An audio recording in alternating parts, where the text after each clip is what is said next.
Vous qui avez dirigé un fonds d'investissement, je suis un tout petit peu intéressé parce que, visiblement, en Afrique subsaharienne particulièrement, on n'a pas ce modèle de prise de risque. C'est-à-dire, on est beaucoup plus dans un modèle qui est vraiment au niveau de l'entrepreneuriat. Vous avez parlé de TPE, de PME, qui sont quand même du socle de cette dynamique entrepreneuriale-là. Parce que, comme je le dis souvent, derrière une grande entreprise, vous avez des centaines et des milliers de PME. En fait, c'est pas la grande entreprise qui fait vivre les PME. C'est plutôt l'inverse. Quand vous regardez au fond, surtout, et c'est encore plus frappant dans la région sociale. Mais on n'a pas assez de leviers. Vous avez parlé de la question du capital, du financement. On n'a pas assez de leviers dans nos pays, que ce soit étatique ou même privé. Certes, il y a des initiatives, vous êtes là déjà avec une banque d'affaires, ça pourrait, et vous avez des fonds d'investissement qui commencent par venir, c'est assez récent. Mais vous, qui avez qui avez une responsabilité publique de haut niveau, si aujourd'hui, en 2026, on vous demandait que conseilleriez-vous à nos États en termes institutionnels, qu'est-ce qu'il faut mettre en place? Est-ce qu'il faut aller vers des nouvelles fonds d'investissement? Est-ce qu'il faut aller vers des nouvelles forcément de banques d'affaires? Est-ce qu'il faut des modèles purement publics? Qu'est-ce qu'il faut comme vrai levier institutionnel pour vraiment accompagner les PME? Il faut faire une politique de l'industrie financière comme si c'était une industrie. Parce que c'est une industrie. Comme toute industrie, elle a des technologies, elle a des innovations, elle a des clients, elle a des fournisseurs, elle a besoin de fournisseurs de capitaux. C'est tout à fait comme peut faire de la politique industrielle. Mais on fait très très peu, en réalité, de politique économique sur la finance. Il faut vraiment considérer ça comme une activité qui peut faire par des réformes, des progrès. On a un problème de crédit, on a un problème de capital, on a un problème de change, on a un problème de marché financier. Aucun de ces problèmes est insoluble. Simplement, ça demande quand même peu d'expérience et un peu de volonté. Il faut que ce soit évidemment une des politiques sectorielles. C'est aussi important de gérer les politiques de la finance que les politiques agricoles. Parce que si on ne nourrit pas les entreprises de la finance et les particuliers, c'est presque aussi grave que de ne pas les secours. C'est une activité industrielle comme une autre. La finance, elle n'est pas traitée comme ça. Or, là encore, on a un historique qui est très compliqué, puisque les finances, c'est des industries qui ont des cycles longs et vous devez construire sur des décennies. Notamment parce que vous devez construire sur de la confiance. Et la confiance, pour les États, elle se crée sur des décennies, pas quelques années. On est dans notre zone de l'Afrique de l'Ouest. On a petit à petit gagné un peu de confiance dans la façon dont ces pays sont gérés. On a pu aller sur des marchés financiers avec des gens qui ont prêté de l'argent à la région, c'est nécessaire, et même à des investisseurs qui n'ont pas simplement prêté, mais qui ont pris des risques, notamment des risques industriels, technologiques, commerciaux. Mais en même temps, on fait peur au monde. Donc la confiance, on va encore mettre des décennies à l'avoir. Parce que on a toute une vague de progrès, et puis tout d'un coup, on a une instabilité politique très significative. Ou bien dans d'autres parties de l'Afrique, ou au Sahel, on a une situation de guerre, une situation qui menace les régimes, qui menace les économies, qui les perturbe, qui crée des populations déplacées, etc. Donc, on a un problème de confiance qui fait que c'est pas qu'on ne peut pas obtenir des ressources financières, mais on les obtient à des prix très élevés, parce qu'il y a une prime de risque. Et donc, les pays qui vont bien, fondamentalement, parce que leurs indicateurs montrent qu'ils sont bien gérés, qu'ils pourront donner un rendement au capital et payer le service de leur dette, ils sont quand même assimilés à des pays qui sont à 2000 km, 3000 km, et qui ont l'image, qui ont créé une image, en fait, d'une Afrique risquée. Toutes les mesures empiriques des économistes montrent que l'Afrique est un continent aussi rentable que les autres. Et que le risque n'est pas ce qu'il est perçu. Le réel est bien mieux que le perçu. Enfin, la réalité, c'est que on paye des primes, et ces primes, on les mesure. Par exemple, on prend des pays qui ont la même notation pour les marchés financiers, parce que les marchés financiers, au fond, organisent leurs prix à partir d'une évaluation synthétique des pays, qui est leur notation. Donc, vous prenez des pays africains avec une certaine note, A, B, C, sauf qu'il n'y a aucun pays qui soit dans la catégorie première qui est A. Il y a une institution, la Banque africaine de développement, qui est triple A, mais sinon dans les A, personne d'autre. En B, il y a beaucoup de gens, et dans B, on peut aller sur les marchés. Bon, C, une mauvaise note, une D, c'est très mauvais signe. Bon, donc, on classe tout le monde. Eh bien, à classement égal, à notation égale, on paye autour de 20% de plus que les pays non africains qui ont exactement la même note. Donc, on a une surprime. On a une prime de risque parce que on n'est pas dans la première catégorie, on n'est pas la Luxembourg, la Belgique, la Suisse, l'Allemagne. Bon, on est dans la deuxième catégorie, mais cette deuxième catégorie, on peut quand même lever de l'épargne dans le monde, mais si on est en Asie avec la même note que l'Afrique, on a un avantage, c'est 20% moins cher d'être asiatique que d'être africain. Et ça n'a l'air de rien, mais en fait, le fait que l'argent soit très cher pour nous, ça fait pour le crédit, c'est pour la dette. On a besoin de dette. Toutes les économies se développent avec la dette. 1% de cherté supplémentaire, ça gêne notre compétitivité. Donc, l'élément 3 est la question de risque d'échange. Oui. Alors, vous avez donc ce problème de la prime de risque du crédit. Vous avez l'exigence de rendement du capital plus élevé. C'est-à-dire, vous voulez créer une entreprise comme la vôtre, une entreprise c'est un tertiaire d'éducation, utilisant des moyens modernes pédagogiques, et vous la créez en France, en Turquie, mais là, ce ne sera pas le même prix, parce que on dira, en France, je vais vous financer en capital, donc là, quelque chose que vous aurez à rembourser, c'est vraiment tout le risque, mais on exigera pour investir dans notre entreprise, dans la mienne, que vous serviez un profit supérieur. Parce que, au total, dans tous nos investissements, on craindrait que le risque soit plus fort.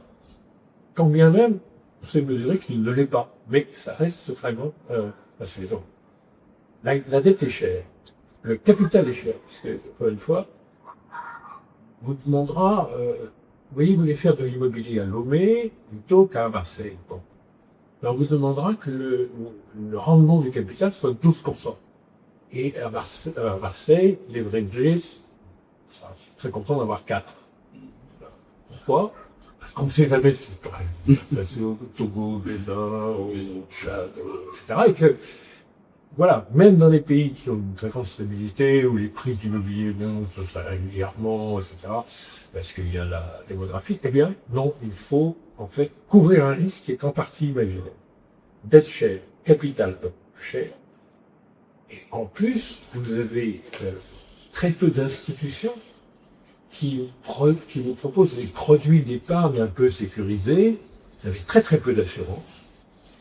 Vous avez très peu de produits sophistiqués dans lesquels vous auriez des éléments que vous trouvez sur tous les autres marchés, aussi bien en Asie qu'en Amérique latine, qu'en Amérique du Nord qu'en Europe. Donc, si vous voulez, vous avez très peu de gestionnaires, en fait, de votre épargne. Et quelle est la forme très dominante de l'épargne dans nos pays? C'est d'avoir ce compte à vue, une épargne non rémunérée. Et quand on est dans des pays d'inflation, on a, au fond, une dégradation de la valeur de son épargne. Alors, qu'est-ce que ça veut dire, ça, par exemple? Comme vous n'avez guère que le choix de... Vous pouvez prendre des bons à terme, des bons à terme, mais au fond, l'immense majorité est à vue. Donc, elle se dégrade avec l'inflation, avec la hausse des prix. Et du coup, les gens qui ont le plus d'épargne, ce qu'ils font, c'est ne pas mettre en banque, mais d'acheter des actifs réels. Par exemple, de l'immobilier, par exemple des villas. Et vous avez des villes d'Afrique qui sont parmi les plus chères du monde. Malheureusement, Dakar est en train de rejoindre, mais Accra et Luanda, par exemple, sont des villes extrêmement chères. Pourquoi? Parce que les monnaies sont faibles, donc elles se dévalorisent. Et donc, il faut sortir de la monnaie et acheter des choses qui ne vont pas se dégrader en valeur.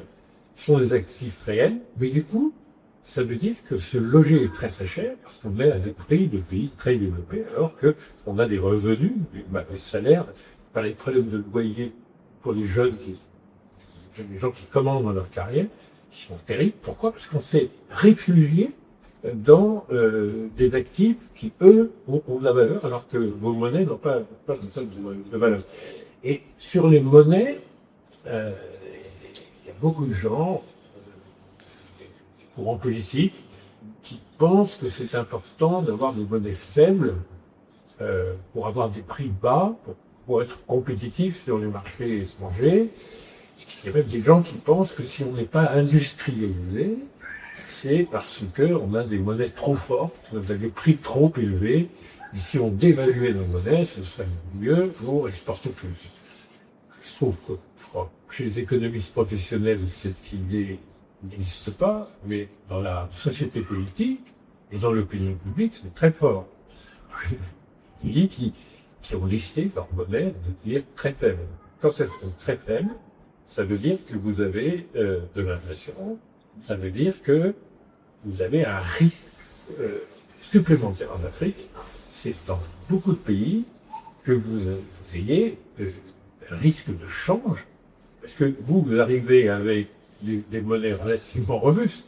Le dollar, qui en ce moment baisse un peu, mais même par rapport au franc CFA, au franc guinéen, au Chili kenyan, mais enfin, bon, vous avez les grandes monnaies fortes, le franc suisse, vous avez le yen, vous avez le yuan chinois, et bon, demande vous avez le dollar, et donc vous avez un risque que vos résultats d'entreprise soient bons, mais bons en CDI, en ERA, en Chine Bordet, en Poicha Sanguien, etc. Et à ce moment-là, traduit en monnaie forte, en fait, ça aura supprimé votre profit. Donc là encore, on va se prémunir en demandant un niveau de profit beaucoup plus élevé pour être sûr qu'un effet de change dans votre monnaie forte vous confisque vos profits. Donc vous voyez, dette chère, fonds propres, très rares et donc très chers, monnaie qui dans la moitié des pays, les 2/3 des pays d'Afrique, sont des monnaies relativement faibles sur lesquelles il faut s'assurer. Une prime d'assurance. On peut acheter à terme un certain cours de change, mais c'est très cher. Très cher de couvrir le risque qu'il y ait une dévalorisation de votre investissement, simplement à cause du risque de change. Voilà des contraintes, des goulots d'étranglement. On peut régler ces problèmes, on peut avoir des politiques de monnaie robustes, même si on n'est pas le franc CFA garanti par la Banque Centrale Européenne. Le dirham marocain est très stable et n'est pas garanti par la Banque Centrale Européenne. Vous avez une autre zone de stabilité, c'est la zone ronde sud de l'Afrique australe.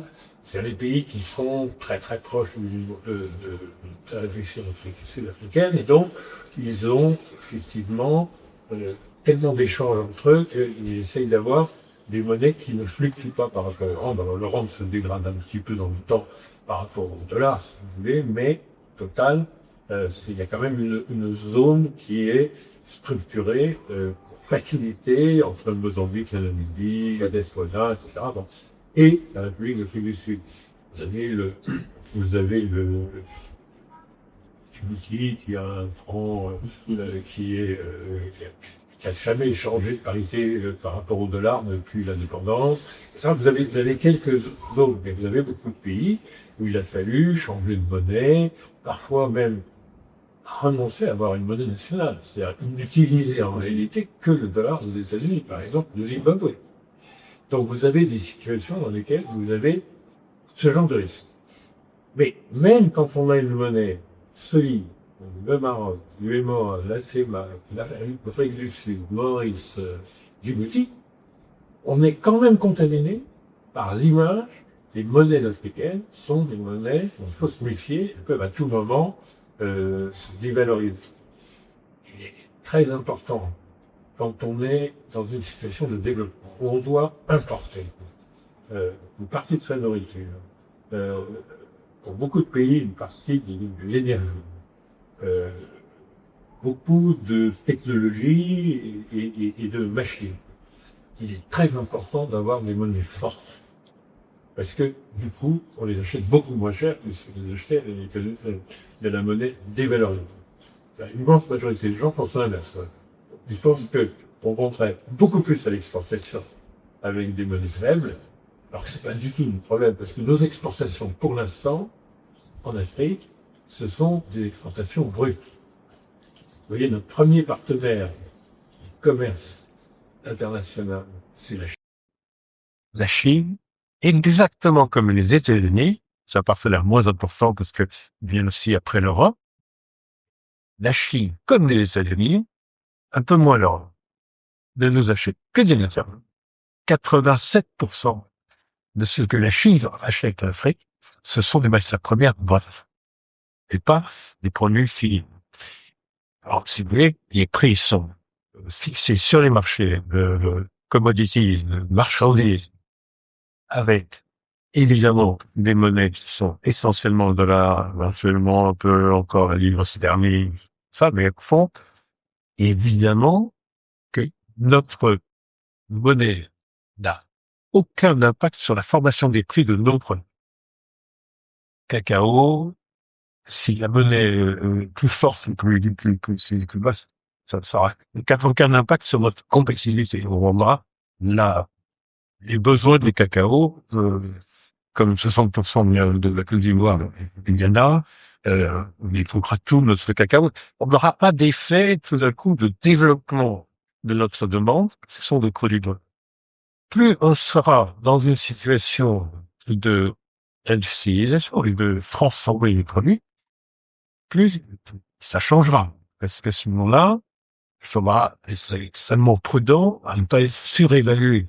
Mais à aujourd'hui, l'important, c'est de baisser le prix des importations. Pour ça, il faut que la monnaie soit suffisamment forte. Tout ça, si vous voulez, ce sont des sujets qui inhibent notamment les jeunes. C'est déjà difficile pour les entreprises existantes. Et même Aliko Dangote, le plus riche, et celui qui investit le plus probablement en Afrique, moi, ça me dit, mais je l'ai entendu dire il y a 4-5 ans que c'était très récent qu'on ait fait de crédit de banque de plus de 90 jours.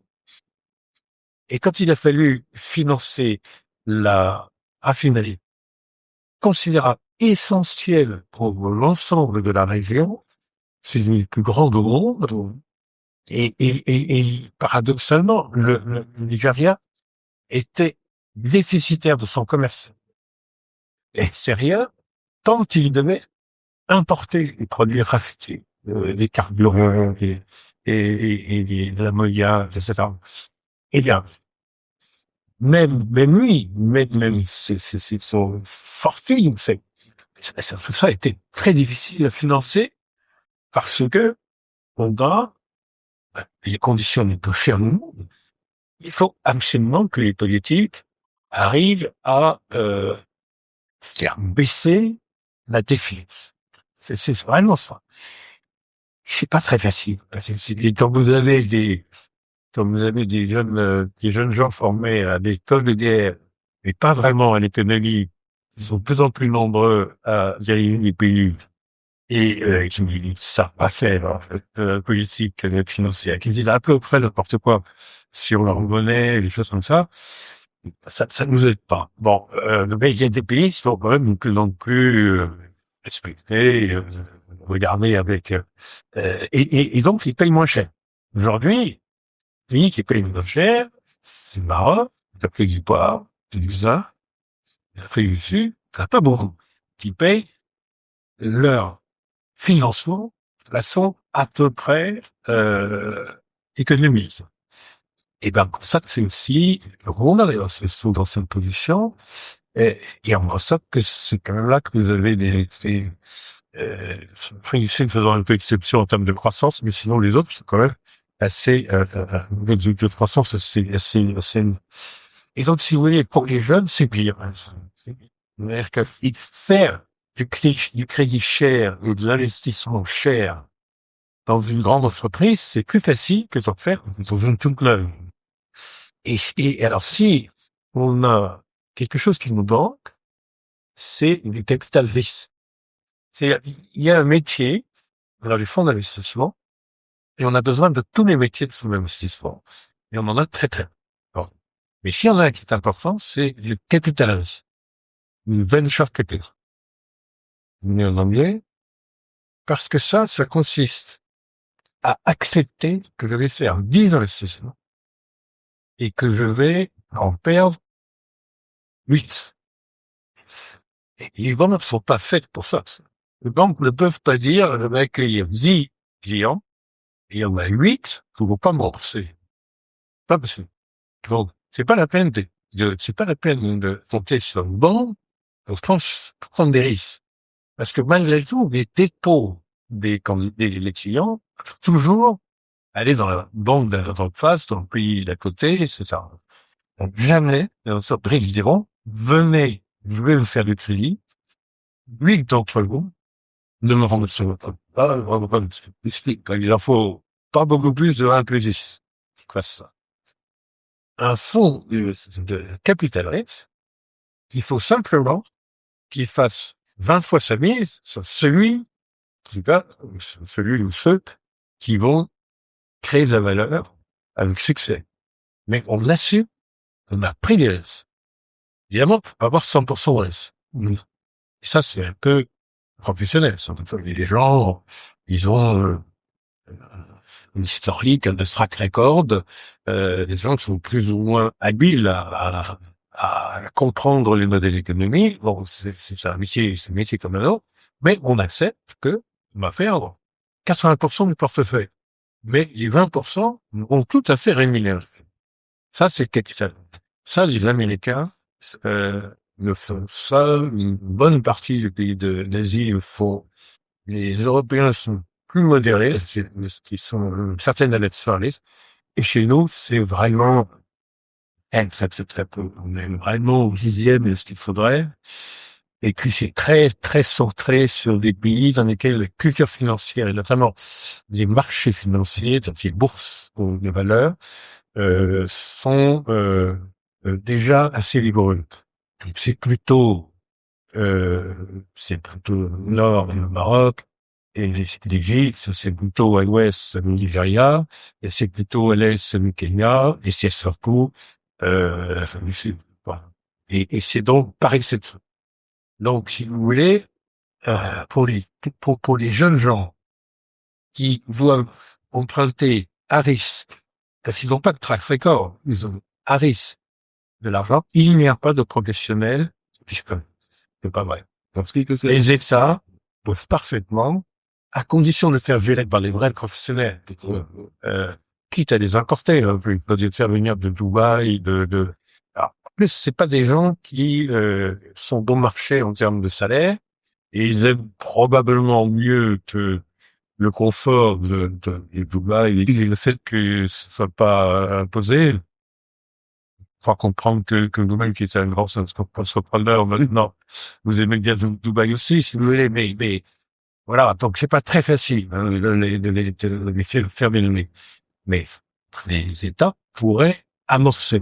Ils commencent, mais ça n'a rien à voir avec ce qui existe dans les pays développés ou dans les pays en développement encore, mais ça c'est des gens dans le métier de prendre des risques et qui n'ont pas sans défendre. C'est vraiment leur métier et ils aiment tout à fait bien leur vie sur les licornes. Mais on a tout à fait ça, hein. Les licornes, il y en a. Il y a des entreprises qui ne payent les licornes parce que elles valent, quelques années plus de milliards de dollars. Il y en a en Afrique. Et effectivement, il faut trouver celles qui vont être très profitables pour soutenir de cette manière celles qui ont risqué. Or, il faut prendre des risques et puis il faut perdre et recommencer. Et ça aussi, c'est pas très bien vu. Vous avez des cultures capitalistes dans lesquelles vous avez fait un échec, mais on vous redonnera une chance. Parce que vous avez des professionnels du risque. Et donc, Apple n'a pas été toujours une entreprise qui valait des milliards de dollars. Il y a des hauts, il y a des bas, etc. Et il y a des moments où Microsoft a été extrêmement menacé, être démantelé, etc. Après, ça vaut effectivement 1000 milliards de dollars, mais c'est des métiers, enfin. C'est pas des gens qui ont des institutions, ils ont de l'expérience, ils ont été formés à ça, il y a des signes, il y a des indicateurs. Enfin, c'est le métier que j'ai effectivement un peu fait, pendant une dizaine d'années, au lieu de conseiller, simplement, de diriger une société qui, elle, investissait. C'est la première en Europe en Europe continentale pour des acquisitions d'entreprises et de revente d'entreprises. Mais comme on n'a pas non plus des bourses très dynamiques, encore une fois, on enlève Casablanca, un petit peu Abidjan maintenant, Lagos, Nairobi et Johannesburg, c'est pas très facile quand on a investi de pouvoir cristalliser les profits en revendant. Parce que pour ça, il faut qu'il y ait une bourse qui ait envie, il y ait des épargnants qui aient envie d'acheter des entreprises. Or, ce qui se passe dans nos pays, c'est que les États ont besoin d'emprunter de l'argent. Comme c'est réputé sans risque, en fait, les épargnants préfèrent acheter des obligations des États que des actions des entreprises. Ou alors, il y a aussi quelque chose dans les jeunes capitalismes, vous avez des entrepreneurs qui n'ont pas envie d'ouvrir le capital à des tiers sur le marché financier. Donc, on a, pour l'instant, des marchés financiers beaucoup plus faibles que nous.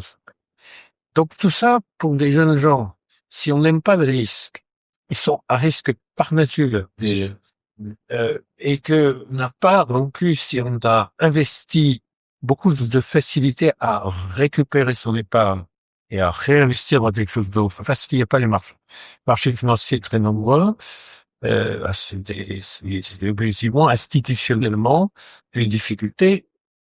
Et là encore, vous pouvez, comme gouvernement, accélérer la formation des marchés financiers. Vous pouvez donner des incitations à l'épargne. Vous pouvez obliger les assureurs, les gens qui doivent garder des provisions, à investir dans le pays. Parce que c'est très régulé, l'assurance. Et on a aussi un niveau d'assurance assez faible par rapport à celui du monde. On s'assure assez peu. Vous pouvez décider, par exemple, que on créera pour les retraites des fonds qui vont donc durer pour chacun des décennies, je sais pas quoi, de 30 ans de leur carrière, vont cotiser, vont acheter des actions, vont acheter des obligations, et ça créera un capital qui sera en fait la ressource de leur retraite. Ça, c'est des fonds de pension. Il y en a dans les pays anglophones, il y en a pratiquement aucun dans les pays francophones, parce qu'on a une tradition différente de retraite. C'est les actifs qui cotisent pour distribuer la retraite de ceux qui rentrent chez eux à la retraite.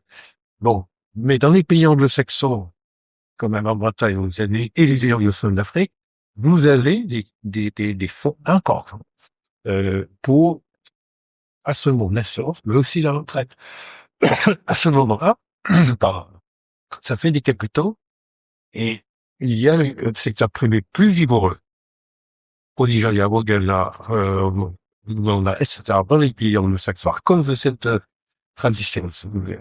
Mais tout ça, c'est évidemment les jeunes qui essuient les plaques de tout ça. Parce que si vous avez une entreprise ancienne, vous aspirez un peu plus de confiance, vous avez un peu plus accès au marché, et vous êtes quand même un peu plus soutenu, même si vous serez moins soutenu que partout au monde. Pour vous donner 3 chiffres, en moyenne, les crédits à l'économie en Afrique, ça représente 40% du PIB, du produit intérieur brut, du continent. Les pays qui font le mieux en Afrique, c'est le Maroc de loin, l'Égypte et l'Afrique du Sud. Ils sont à peu près à 100%. Donc, ça veut dire qu'il y a des pays, qu'on soit une moyenne de 40, qui sont assez bas. Et en Europe, on est plutôt à 150%. Donc, ça veut dire que les entreprises ont des masses de crédits disponibles pour l'économie et les ménages. Le chiffre que je donne, c'est le secteur privé. Entreprise, c'est et ménages, les familles. Et notamment, on leur prête pour leur logement. Il y a quand même, si vous voulez, grosso modo, 45 pays d'Afrique sur 54, et on vous prête pas pour votre logement. Le logement, c'est la dette des ménages, des familles. C'est absolument dominant dans le monde entier, sauf Chine. Finance pas le logement. Finance pas l'agriculture. Au total, 40%, c'est le quart de l'Europe. C'est le 5e de l'Europe. Donc, si vous voulez, ça, c'est des choses que les politiques publiques peuvent forcer à évoluer. Par exemple, en donnant des facilités à la microfinance. Le microcrédit, et d'ailleurs ça va être la révolution